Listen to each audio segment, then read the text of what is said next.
What is the true nature of reality? What matters and why?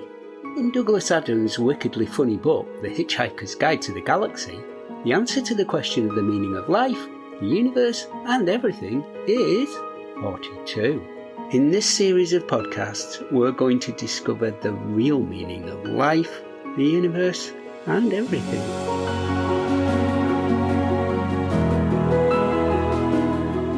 Episode 8, The Road's End, or The End of the Road. It's really hard to think of any idea on which all human beings will agree. I might suggest that none of us want to die, but many thousands take their own lives every year. A better one might be that we all want to be happy. I'll come back to that. But another idea that comes about as near to universal as any is perhaps the belief that it would be a bad thing if there was a massive cataclysm that were to wipe out most of humanity, and even more so if it caused the extinction of the human race. But even here there are some fundamentalist religious sects that think that based on particular readings of biblical scripture, such a cataclysm is necessary to trigger the second coming of Christ. Let's assume, though, that almost everyone wants humanity to survive and to do so without experiencing a massive and destructive apocalypse. Let's think about what could threaten the status quo. The one that gets most people animated seems to be the threat from a comet or asteroid impact, founded on the evidence of the one that created the 66 million years old Chicxulub crater, which triggered the extinction of the dinosaurs. Such ideas might make fantastic Hollywood movies, but events like this are incredibly rare. As far as I've been able to discover, the Chicxulub asteroid is the only one of equivalent size to have hit the Earth in more than 500 million years, and even that one didn't destroy all life. That isn't to say that one won't hit and cause massive damage and loss of life in the future, it probably will. I haven't done the maths, but the chance of a large extinction level strike in our lifetimes is probably about equivalent to my dropping dead of some unknown deadly disease in the next 2 milliseconds. Hang on a moment, guys. Nope. It's okay, I'm still here. I might be getting on a bit now, but I should be good for the next half an hour or so at least. And anyway, it looks like we might soon have technology available that will let us deflect or destroy dangerous asteroids or comets. Most of the major mass extinctions in Earth's history seem instead to have been related to climate change. A sobering thought. These extinction events, though, seem to have resulted from massive volcanic upheavals called flood basalt events that happen in pulses over thousands of years, caused when the Earth's crust rifts open, spewing out hundreds of cubic miles of lava, which release billions of tons of carbon dioxide into the atmosphere, radically changing the climate and heating the planet. There's a vast area in northern Russia called the Siberian Traps, made up of enough lava to cover the continental United States to a depth of 1 kilometre, which has been firmly linked to the mother of all mass extinctions, the Great Dying, 250 million years ago, when up to 96% of marine species and around 70% of land species disappeared. We might need to worry a lot about climate change, but it doesn't seem to be likely that the Earth's crust will split open anytime soon, so we probably don't need to worry about it coming from that source. Another possibility is that the death of a nearby giant star, a supernova, might flood the Earth with cosmic rays which would strip away its protective ozone layer and irradiate the surface, with massive implications for survival of life on Earth. There's a suggestion that an event like this may have contributed to another mass extinction, 440 million years ago, but this hasn't been confirmed, and again these look like extremely rare events. Because human lifetimes are so incredibly short on geological timescales, natural threats like these don't look like they should be anywhere on any scale of concern for beings like us. I've read that some scientists seem to believe that on average a species ought to expect to survive for about 1 million years. And now it's time for some fantastic news. We know that our solar system is about 4.5 billion years old, and our sun will continue to burn for another 3 or 4 billion years. So the human race should expect to survive for hundreds of millions of years at least, right? I mean, we've eliminated our predators and produced a reliable worldwide food distribution network. Why shouldn't we? You doubt it? You doubt that we could survive that long? Why? Animals like crocodiles have survived without changing very much for about 240 million years. Sharks even managed to dodge the Great Dying and survive for about 450 million years. Why not humans? If you doubt that we might survive that long, I share your doubts. Our world is bristling with enough nuclear weapons to wipe out humanity several times over, and many nations that don't have them have in mind enhancing their primate status by acquiring them. On the other hand, some argue that the presence of nuclear weapons has prevented conventional war for the last 70 years or so. As I'm recording this, the war in Ukraine is raging, and as we've so far seen, major nuclear-armed nations are fearful of getting into a conflict with other nuclear-armed nations because of the worry that the conflict might escalate into all-out nuclear war, which neither side could win. So perhaps we don't need to worry about extinction. All we need to do is to make sure that we never elect or otherwise bring to power any patriotic leader who might want to take too many risks with everyone's future in the interest of national prestige. And additionally, of course, we need to make sure that no one ever makes a simple mistake or miscalculation that might lead to Armageddon. This is easy, yeah? All we have to do is keep this up for 1 million years or so, and we'll have reached the average lifespan of most other creatures. Simple, right? Okay, I'm being facetious again. We can't predict what might happen for the rest of this month, much less the next 1,000 years, let alone the next million. If we solve the consciousness problem, we might learn to build feeling machines that care about us and that might save us from ourselves. There could be other technological advances that make nuclear weapons or their delivery systems defunct, or societal advances that make it possible for us to ban and destroy them. But whatever the case, I don't suppose we'll ever be able to uninvent them. What would nuclear war mean? There are 4 main ways in which you might die in one. Firstly, you might lose your life in the midst of one of the explosions themselves. Nuclear explosions come with their own ultra-efficient incinerators, so effective that nothing is left, not even your ashes. You will be vaporized, reduced to a superheated gas made up of the atoms of which you were made. If you're luckier, or perhaps not, and you're further away from the epicenter of the blast, you could be killed by its effects, such as the shockwave or heat radiation which would cause any combustible objects within range, including human beings, to spontaneously catch fire. Thirdly, nuclear explosions suck vast amounts of dirt into the atmosphere. This becomes highly radioactive, then settles back to Earth, falling as dust like snow. It's known as radioactive fallout, and if you're exposed to it, it might cause you to succumb to radiation poisoning, which is a particularly unpleasant way to die. You might find yourself bleeding from every bodily orifice. But these effects, as monstrous as they may be, would not kill everyone. On the analysis as I understand it to be, many billions of people would survive the initial blasts, which takes me to the final effect. Because vast amounts of dust would have found its way into the atmosphere, the sun will be blotted out for years. World temperatures would crash and most or all crops would be unable to grow. This is what's called a nuclear winter, and depending on its severity could in theory finish the rest of us off. Disturbingly, during mass extinctions, larger animals like human beings seem to be more vulnerable and are more likely to disappear. In such situations, it's always better to be a cockroach. I've dealt with some of the big questions in this series of podcasts, and here's the next. With the deep nature we've inherited, is our species viable? That is to say, will the instincts programmed into us when we were evolving in the very different world of the African savannah be appropriate in a modern setting? Could they, in fact, doom us to self-destruction? Indeed, it's just conceivable that a nuclear cataclysm could wipe out all other sentient creatures on our planet and rob our world of the meaning it's had since the nova point. We set out at the start of this series to investigate meaning, what matters in the universe and why. We can now see that it's the feelings built into our deep nature that tells us what matters and makes us who we are. But feelings cannot be the final arbiter of what's right or wrong.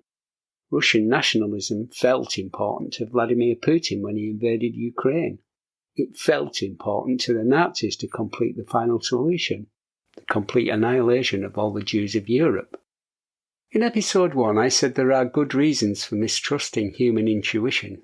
In this episode, we will find out why, and we will begin to ask what feelings should matter. I'm going to leave the question of humanity's survival hanging for a moment, because first we need a digression to consider another big question.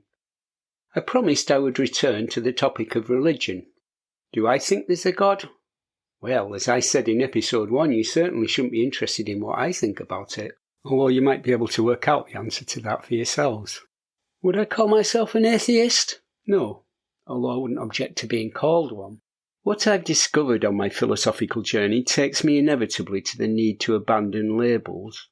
We are all just feeling, caring beings. I prefer the doctrine of humanism. There are different ways of defining humanism, but for me it means valuing the feelings of all sentient beings equivalently, and the promotion of values like kindness, consideration, respect and tolerance. So if I'm forced to choose my tribe, I'm a humanist, and incidentally a member of Humanists UK. If it's okay to follow a football team, then I suppose it's okay to belong to a tribe, as long as its ethos is to respect, accept and understand the position of those who don't subscribe to its doctrines. So what does the evidence say about God? When we apply best guess reasoning, the God hypothesis looks pretty preposterous, really. If we want to answer the question of why things exist, and God created everything, where the hell did he come from? Unless, of course, God created himself at the moment of creation. Don't know about that, but well, what do you think? Shall we move on? In the Western civilization, the predominant religions are derived from the Abrahamic traditions of Judaism, Christianity and Islam, and we teach our children that there is a kindly, beneficent God who created us all. But if this were true, how do we explain why mother deer have to watch as their innocent young fawns are torn apart by wolves in front of their eyes? Why the natural disasters? And why the Holocaust? The problem of evil, why there is evil in God's universe, has been debated by philosophers and theologians over the centuries, but there has never been any satisfactory answer. The task I set myself in this series of podcasts was to find the most likely explanation for what the omnitruth might be, and the presence of evil unfortunately militates very strongly against the idea that a kindly, loving God created the universe. We cannot assume that the best explanation for reality is the one we might wish it to be, no matter how strong that wish is. I can only follow evidence and reason to find out where it takes us. On the other hand, there's an argument that on the face of it seems much more powerful. There are those who argue that science and reason are deficient when it comes to understanding existence and the place of humankind in it. They say that a scientific, materialistic view of the universe leaves something essential out of the explanation. And this isn't a view confined to the cloistered realms of philosophers and theologians. Many ordinary people have a profound sense of transcendence. They feel strongly that there must be more to everything than just physical laws and moving particles. Indeed, the deep and fundamental need for some form of spiritual meaning, whether founded in ancestor worship, animism, established religion or some other kind of supernaturalism, seems to be pretty widespread across all known current and historical cultures. You can guess what I'm going to say now, can't you? So let's say it. No matter how powerful and profound feelings of belief are, they are still feelings. Best guess reasoning takes us inevitably to the conclusion that the feeling that there is something beyond is part of our deep nature. If this is true, the transcendence argument for God completely collapses. Deep nature, after all, is made of feeling. It wasn't built to access reality. It's there to promote the random, artifactual and amoral aims of our genes to get themselves into the next generation. Many of us may feel a deep need for transcendent feelings, but that's just how we're made. Remember in episode 4 we talked about part of the left temporal lobe that seems to be involved in the generation of profound religious or spiritual feeling? Maybe our brains are just designed to produce that kind of experience. It's obviously true that no one is programmed for, say, Roman Catholicism, Judaism or Islamic belief. Deep nature is far too general and imprecise for that. It's just that our species seems generally disposed to need some kind of deeper meaning, and perhaps other kinds of systems which are central to people's self-belief, like communism, United States republicanism or British conservatism, are part of the same class of feelings. These are other things that people believe in strongly. It also follows that because of natural variation, some people will need a sense of belief or transcendence more than others. A side question here is that if we accept, and we must, that there is an omnitruth, then there cannot be anything that can be supernatural. The omnitruth describes what is true. If events really do occur that we think to be supernatural, then they are true and therefore part of the omnitruth. Because the omnitruth describes what is real, and nature just is what's real, then nothing can ever be supernatural, because supernatural by definition means outside of nature. There can only ever be things which we just don't know about yet. Now we need to delve below our awareness horizon and ask why feelings of transcendence evolved. But before that, something needs to be said about those who do believe, because this is one of the profoundest and most difficult of human dilemmas. If feeling is what gives meaning to the universe, what do we say to those who have an honest and profoundly felt faith that provides them with meaning in their lives? Those whose faith gives them comfort during bereavement, belief in an afterlife when they think they will be reunited with their loved ones? Those who think they know there is a God? Or those who have turned to faith as a less harmful obsession than illegal drugs, alcohol or gambling? I don't know the answer to this, I really don't, and I wish I did. But I think that before we move on, we have to acknowledge just how profound and meaningful these feelings are to those who do believe. But then, what value truth? I want to argue that the transcendence question is relevant to the question of our survival as a species. And the question we now need to address is why we have genes that build brains that predispose us to have faith. I don't think this is too difficult to explain once we understand how the world of our ancestors would have worked. As we saw, we are tribal animals, and occasionally human tribes, like chimpanzee communities, go to war. War is a high-risk strategy. If your side wins, the advantages are likely to be considerable in terms of gaining new territory, status, and the male's access to females. On the other hand, losing a war is likely to be devastating when it comes to getting your genes into the next generation. Chimpanzees will only attack members of another chimp community if they have a high numerical advantage. They seem to be very nervous about the potential downsides to warlike behaviour. So human beings are likely to have been designed with a delicate balance between warlike actions and peaceable ones. But if there was an evolved trait that didn't involve the risk of making them more warlike in their general everyday behaviour, but gave them a strong advantage when war did start, then this is likely to have been strongly favoured by natural selection. Now, imagine two tribes, one with a strong belief in something, whatever that might be, let's say belief in ancestor worship, and the other, easygoing, laid-back hippie types. If these two tribes did go to war, all other things being equal, it's not hard to see that the believers are going to win. They would be far more committed.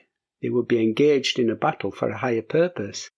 They would be fighting in the name of beloved lost ancestors and whatever traditions they uphold.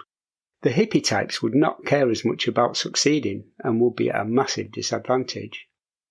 The belief trait would be an attribute that does not confer a risky disposition to go to war unnecessarily, but would be a trigger to give a much stronger response when war did start. A few moments ago, in the context of religion, I invited you to consider the question, what value truth? To this question, we must now ask another. What value our survival as a species? While we need to acknowledge the feelings of those who have a strong faith, we must also recognise the deleterious effects of religion. I went to a Roman Catholic school, and I remember as a young child being taught that if I went to hell, I would burn in the flames forever and ever and ever, for all eternity. But the teacher explained that I wouldn't really be burning, it's just that burning causes the worst possible pain humans can endure. So that's why we use that example.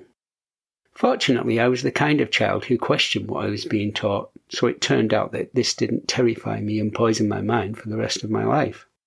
I can't speak for the other children in my class. We also bring our kids up to believe the ridiculous idea that God created the universe in 6 days. How on earth did we get here? One way to think about it is that these ideas are founded on the beliefs of what amounts to a bunch of Bronze Age goat herders.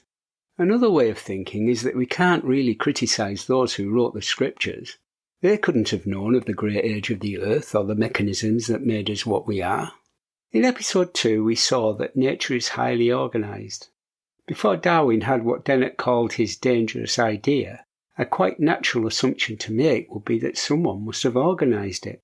The idea of a god or gods would have seemed perfectly reasonable to them. They were using best guess reasoning as it would have applied at the time.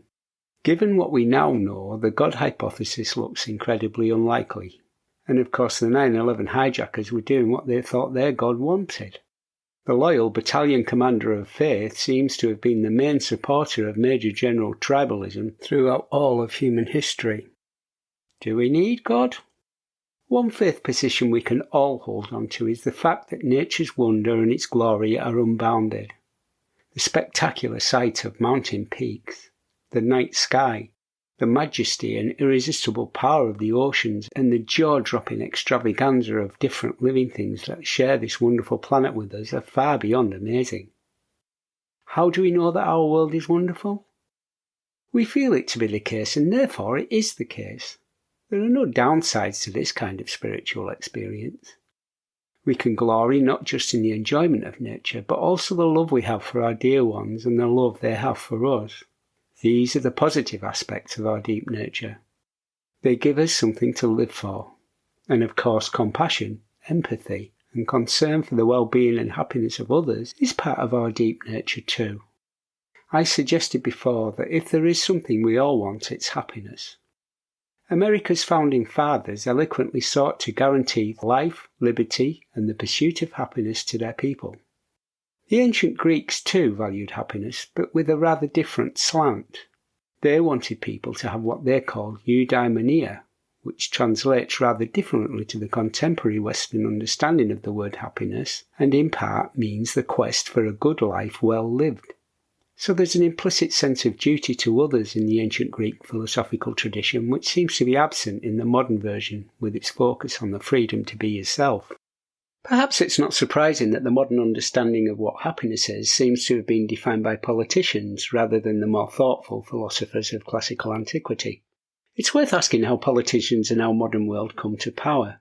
To be successful, one would hope that they're good at what they do and that they've risen to the top as a result of hard work, commitment, and that their personal history demonstrates sound judgment and the knowledge and wisdom to do what's right for the people they represent. Now, I'm not a politician, and I'm not privy to the inner workings of the political system, but from the outside, this isn't how it seems to work. Politicians are the alpha males and females in our society. It seems more likely that they get to where they are as a result of jostling for power in the style of social primates, not so much different from the way chimpanzees do it, where bombast, determination, subterfuge, alliance building and sheer bloody-mindedness are as likely to achieve success as competency, thoughtfulness, kindness, and a fair and decent set of principles. This is compounded by the fact that Western politics, at least, is dominated by a tribal structure, the party system, so that a disproportionate number of the people who achieve high office are bound to have strongly developed tribal instincts, and where ideological beliefs and patriotism are seen to be strong and noble attributes. History seems to show that world leaders have often been very strange individuals indeed.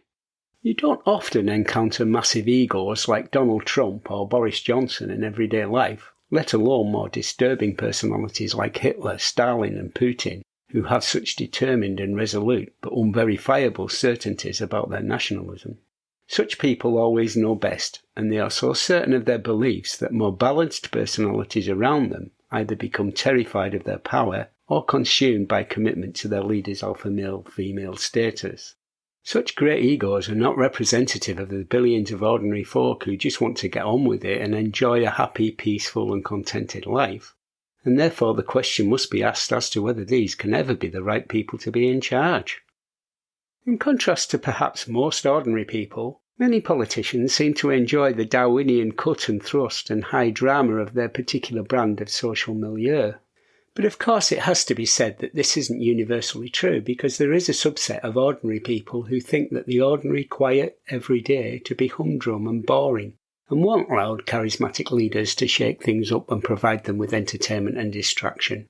Perhaps the most disturbing thought to emerge from this dalliance below our awareness horizon that we've embarked upon is that it is inevitably the case that some people will express the tribal instinct more strongly than other people. And such people are perhaps more likely to be attracted to totalitarian ideas, extreme political viewpoints, and even terrorism.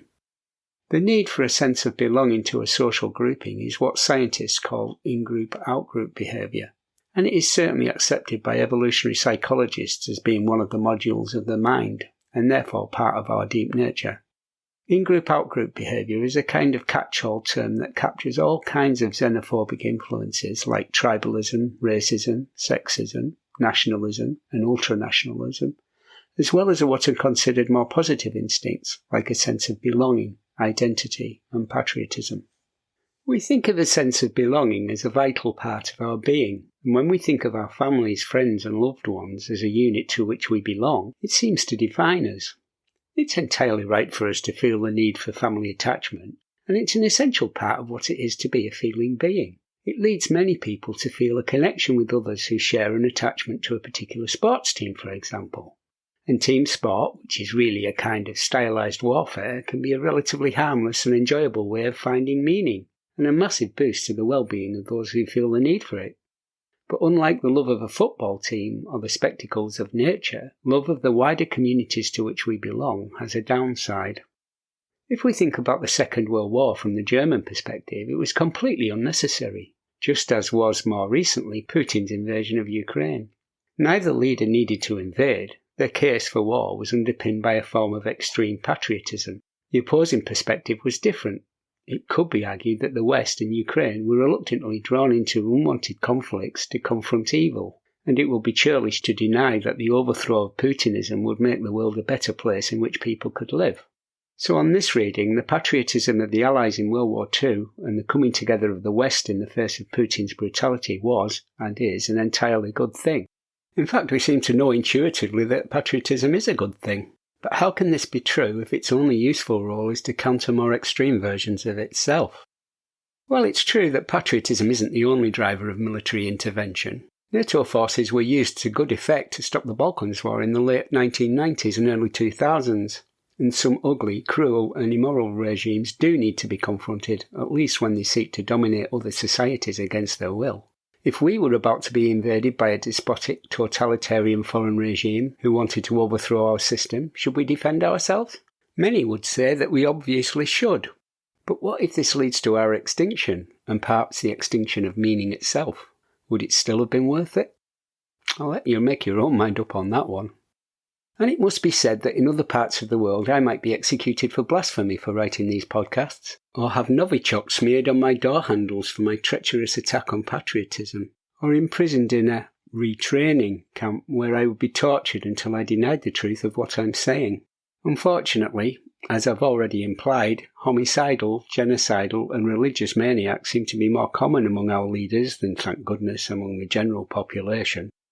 On the face of it, if feeling really is what matters in the universe and the aim is to provide the people of the world with the greatest possible happiness, the democratic political system with its commitment to the rule of law and freedom of expression would seem to be superior to any authoritarian system because for all of its failings, faults and foibles, without democracy, governments don't need to consider the best wishes of their people. Whatever the truths of what I've just said, the point here is that it's only due to our deep nature that we feel the need for nation-states in the first place. They only exist because we can't seem to escape the need for an identity group. Otherwise, all that really exists are people. Bonobos probably wouldn't understand war and wouldn't have a word for it if they had a language. And sadly, not for us the quiet, dignified, self-contained contentment of the orangutan. Although it has to be said that orangutans probably wouldn't be bothered about learning to cure disease or to go to the moon. I love and completely support the thought behind the oft-quoted statement against those who would discriminate against minorities. When confronting, say, racism, homophobia and religious discrimination like anti-Semitism, kind, good-hearted, decent people say, "There's more that unites us than divides us." But this is a lie. A barefaced, monstrous lie, because nothing divides us. All humans share the same deep nature. It seems to be the case that we have lying, conniving genes that have built into our deep nature the feeling that we are different from others when actually we're the same. And this seems to be the source of the deeply misleading Everest syndrome. Animals, the feeling goes, are not like us. Although they won't use these words, the meaning of those who argue for human exceptionalism is clear. Apes are other. They're smelly, hairy, stupid and subhuman, and have nothing at all to teach us. Well, the life-enhancing love of nature and of our families is something we should feel. The othering of those who live in different societies, have a different sexual orientation, ethnicity, or those of a different religion, is something we not only wrongly feel to be true, it's morally indefensible. It deprives millions of people of the happiness they deserve. When chimpanzees exhibit warlike behaviour, it only ever seems to be the males that are involved. If this trait transfers across true from our ancient ancestors, it seems clear that if all the world's leaders were replaced by women, then war might disappear, and the greatest threat to the survival and well-being of our species, nuclear war, would go with it. You might think this to be a ludicrous and completely impractical suggestion, and obviously it is, but only because our deep nature would never allow it to happen. It also needs to be said that not all women conform to what we think of as typical female stereotypes. We think of ourselves as intelligent beings, but we're not clever enough to have brought the world together under a world government where all points of view and all nations could be fairly represented. After World War II, when the monstrous reality of war was still uppermost in people's minds, humankind established an institution to prevent further conflicts, the United Nations. But it is regularly undermined, devalued and underfunded. Even at the time of its creation, it was stitched up by nationalist politicians so that any of the resolutions made by its vitally important Security Council could be vetoed by any of the Council's then permanent members: Britain, France, USA, USSR and China. No doubt the people successfully negotiating these treaties patted themselves on their backs as they celebrated the patriotic protection of the national interest of their respective nations. We human beings are the product of nature. I said before that nature's beauty is boundless, but we also know that its cruelty can be boundless too. This is the inevitable outcome when we remember what nature wants for us: the narrow and arbitrary aim of getting our genes into the next generation. It's not at all what we might or should want for ourselves. On one previous occasion when I was writing these podcasts, I reached for a word that wasn't there. When I was describing Nova, I wanted to say that she was important. But she wasn't merely important, she was more than that. The word was too weak. Even adding qualifiers to it like hugely or massively didn't help either. Nova was far more important than even being massively important. No word adequately expresses how important Nova was. I now find myself looking for another word that doesn't exist, because no word adequately expresses the monstrous cruelty wrought on the countless millions killed, maimed, orphaned, bereaved, discriminated against, or otherwise robbed of happiness through countless generations by the lie we've been forced to endure. The false distinction between religious, national, tribal and ethnic identity groups have led to all the wars, tribal division, discrimination and genocide throughout history and prehistory. The resulting anguish, death, hurt, suffering and destruction of lives is way beyond any calculation or word to describe it. At this point in the first draft of the script for these podcasts, I wrote a stinging rant about lying, conniving genes, our obsession with status, the tribalistic alpha maleism of some of our leaders, the corporate greed of those who promote their own capitalist tribe, and to hell with soft, wet, woolly green policies that protect our planet and the precious creatures and indigenous people who inhabit it. But then I realised I don't need to rant, do I? You know exactly what all this means. And after all, even if it is all nature's fault, who can we blame? There's no one home. Best guess reasoning points to Mother Nature as being as mythical as Father Christmas or the Tooth Fairy. It seems clear that humankind is about to face the greatest challenge it has ever faced. While countries, many of whom are ideologically opposed to each other, have nuclear weapons, and future wars are probably the principal threat to our survival, the other is anthropogenic, human-caused, climate change. I started this episode by talking about mass extinctions, and the view of many scientists is that we're in the middle of one now. The sad and unforgivable list of lost species eliminated by us due to climate change and habitat loss increases every year. Many of these wonderful animals and plants had existed on Earth for millions of years. What are we letting ourselves lose?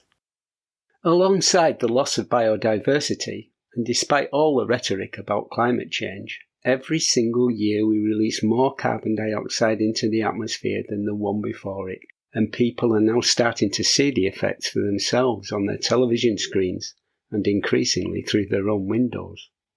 Even if we do avoid the levels of destruction the world saw during the greatest of all mass extinctions, the Great Dying, and that's by no means certain, the two dangers of climate change and nuclear war are not completely disconnected.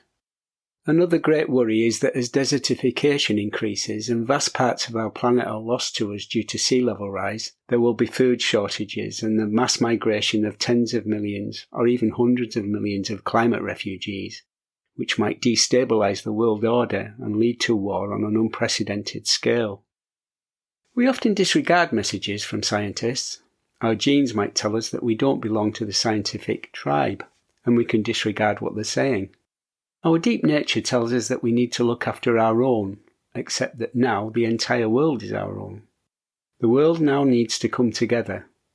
It isn't for me to tell anyone what to do, but if scientists are telling our leaders to reduce emissions and to stop support for the search for new fossil fuel resources, and that individually we should find ways of lowering our carbon footprint, then maybe we should all listen. Just as those other elements of our deep nature, the sex drive and sexual fastidiousness, conflict with each other, rationality and the intuitions about protecting our tribe are in conflict too. But in the case of reason versus intuition, at this point in our history, we can clearly see which should be the winner. In light of the profound and existential threat from climate change, isn't it perhaps obvious that it's time to enter a new emergency mode? There were aspects of it that can be positive, and these aspects were strongly evident during the Second World War in Britain, when it was not just the soldiers who were fighting, but everyone else became involved in the national struggle. Men who were too old or too young to fight became air raid precautions wardens or joined the Home Guard. Young women joined the Land Army to work the fields, and every other spare bit of soil was dug over for crops by an army of allotmenteers who were eagerly digging for victory. The special positive conditions of the emergency mode were evident, but perhaps not quite so strongly developed during the coronavirus pandemic, as people stayed home and clapped for carers. But when it comes to the climate crisis, there seems, disturbingly, to have been no significant change to the public mood. Why not? Perhaps the answer is that the emergency mode seems to need an external, threatening and dangerous entity to trigger and maintain it. It's very hard to get mad at a barrel of oil, easier to get mad at a virus, and easier still to get mad at a Nazi stormtrooper. But if there are large numbers of refugees, perhaps coinciding with food shortages, and while our own countries are shrinking because of sea level rise, it's not hard to see that the emergency mode might be back with a vengeance. Just as religion can have its positive and negative effects, the emergency mode is not always positive. It's usually only when communities of people trip over into it that cataclysmic atrocities and serious violations of human rights occur. In normal, everyday human behaviour, it's one of the most egregious crimes of all to kill another human being. When we're at war, it's expected, and sometimes even admired. If the religion question throws up a profound human dilemma, the in-group, out-group dilemma is of a much more massive and more destructive kind. Our very survival as a species might depend on our ability to confront genes which we acquired in the radically different world in which we evolved. We feel emotionally connected to our own. How do we preserve that wholesome instinct, respecting and valuing all other feeling beings, while at the same time avoiding the worst aspects of tribalism, like war, with the inevitable dangers of the emergency mode? Could our species be terminally ill with the genetic disease of patriotism? That's another question to which I have no answer. I should say here that I'm emphatically not suggesting that we start fiddling directly with our genes, and it's an enormous relief to me that we can't. There is no tribalism gene. Genes interact with each other in complex and unpredictable ways, so we wouldn't know which genes to change or what other unexpected outcomes might follow if we got it wrong. As we heard in episode 6, the cruel and abhorrent behaviour of the eugenicists should be warning enough that we shouldn't even think about this. And while I've done my best to understand truth guided only by science and real-world evidence, and this suggests I'm probably right about our deep nature, I could have and probably will have got some things wrong. Science is always provisional. While it has given us some clear, demonstrable and unarguable facts like evolution happened and the Earth goes round the Sun, instead of finding answers, it very often only finds more questions. I've tried to use best guess reasoning after all, and there will be inevitably some things we think are true now, but which will turn out not to be. So we can't and shouldn't try to change our genes, but then we might not have to. The message from this episode might sound incredibly pessimistic. But no one should despair. Jane Goodall called her autobiography Reason for Hope because she could see that the world can still be made into a better place. And maybe there's more hope in the world than she suspected. In his book, The Better Angels of Our Nature, Steven Pinker, with a raft of intricately researched and compelling evidence, suggests that wherever we look around the world, human beings seem to have become more peaceable, less violent, and far less aggressive throughout historical time. Back through the centuries, murder rates have declined sharply across all cultures and societies. Slavery's been abolished. We no longer burn witches, execute criminals publicly, and not at all in many countries. Most people today would probably not condone torture, let alone extreme versions such as stretching people on racks, publicly breaking them on the wheel by fracturing nearly every bone in their body, or hanging, drawing and quartering them. It is as if the more positive aspects of our deep nature, like compassion and empathy, are starting to take a stronger hold.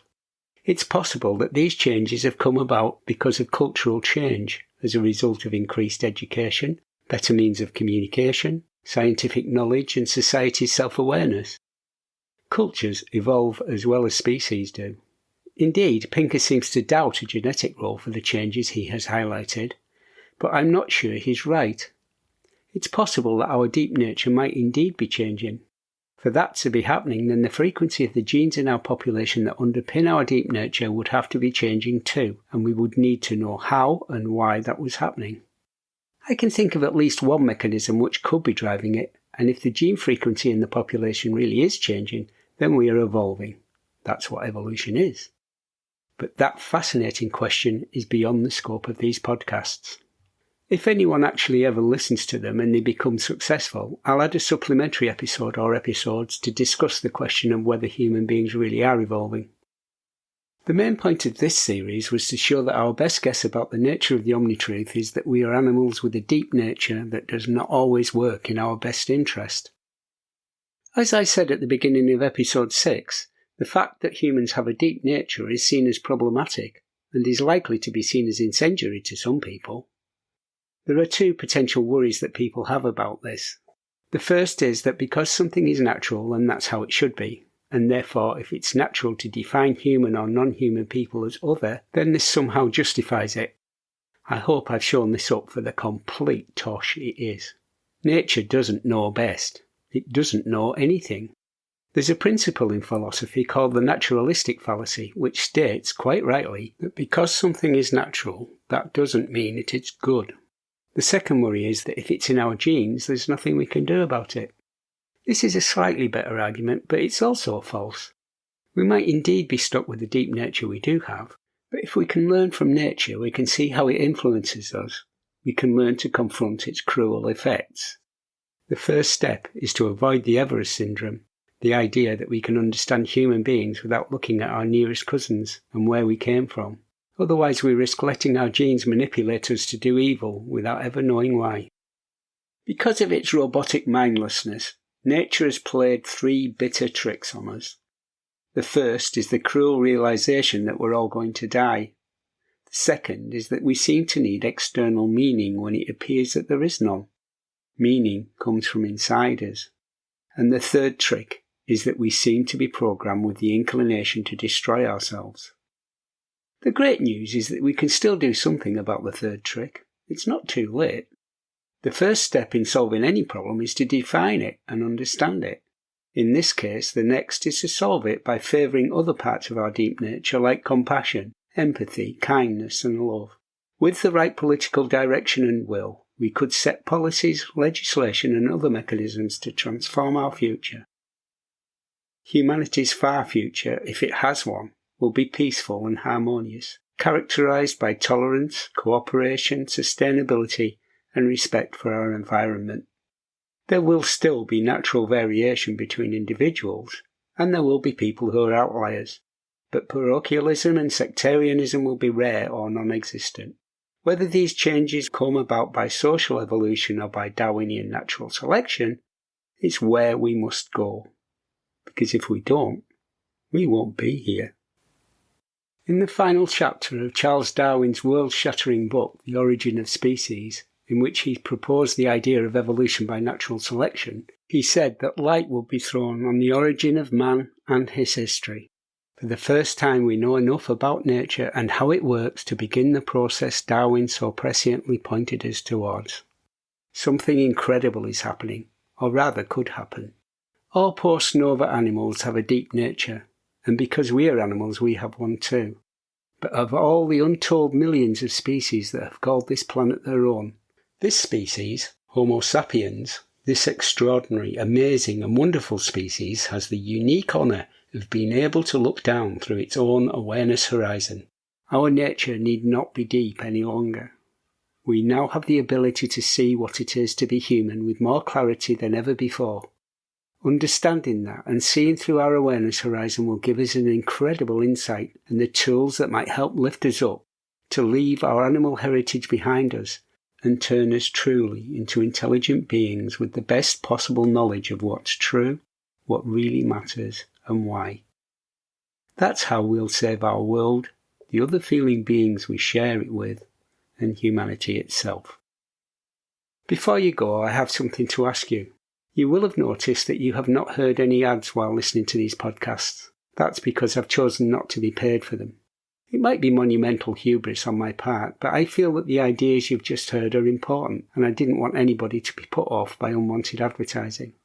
The ideas are a summary of a much bigger philosophical system which I initially wanted to publish in a book called From Slime Eater to Sapiens. But because I haven't got a seat in a prestigious university, a certificate saying I have a PhD, or a picture of me in a funny hat, I've been told that mainstream publishers won't take me on.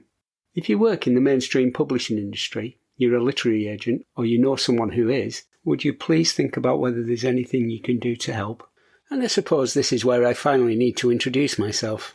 I've been Peter D. Fisher, and if you need to find out more about my writing, please visit www.peterdfisher.com. Thanks for listening to these podcasts. I hope I haven't offended too many of you, and that you enjoyed them and found them useful.